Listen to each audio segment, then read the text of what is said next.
बिस्मिल्लाहिर्रहमानिर्रहीम। सुबह बखैर। यार, लोग आजकल एक सवाल करते हैं।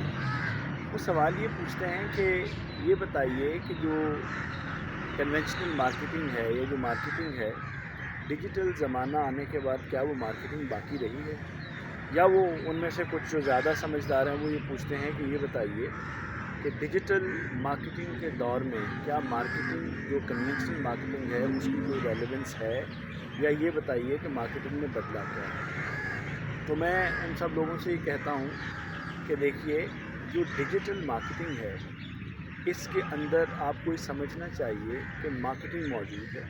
मार्केटिंग वही है जो हमेशा से है और वो हमेशा रहेगी। यानी जब मैं ये कहता हूँ तो इससे मुराद ये है कि जो मार्केटिंग के असूल हैं, जो मार्केटिंग के प्रिंसिपल्स हैं, वो अपनी जगह पर रहेंगे। लेकिन अब हमने मार्केटिंग में डिजिटल की एक इजाफ़ा कर दिया है। तो अब ये डिजिटल के इजाफे से हुआ सिर्फ ये है कि जो मार्केटिंग मीडिया है उसमें जद्दत आ गई है। यानी जो पहले मीडिया चला आ रहा था उसके अंदर अब डिजिटल मीडिया ऐड हो गया है। और तो कुछ भी नहीं बदला। यानी कंज्यूमर नहीं बदला, कस्टमर नहीं बदला, सप्लायर नहीं बदला, सेलर नहीं बदला, प्राइसिंग नहीं बदली, सारी चीज़ें, डिस्ट्रीब्यूशन नहीं बदली, हर चीज़ यहाँ पर मौजूद है। तो जब हर चीज़ यहाँ पर मौजूद है तो फिर इसका मतलब ये है कि बदला क्या है। बदला सिर्फ मीडिया है, या जो जिसको हम कहते हैं कि जो चीज़ें हैं उसमें एक तब्दीली आई है।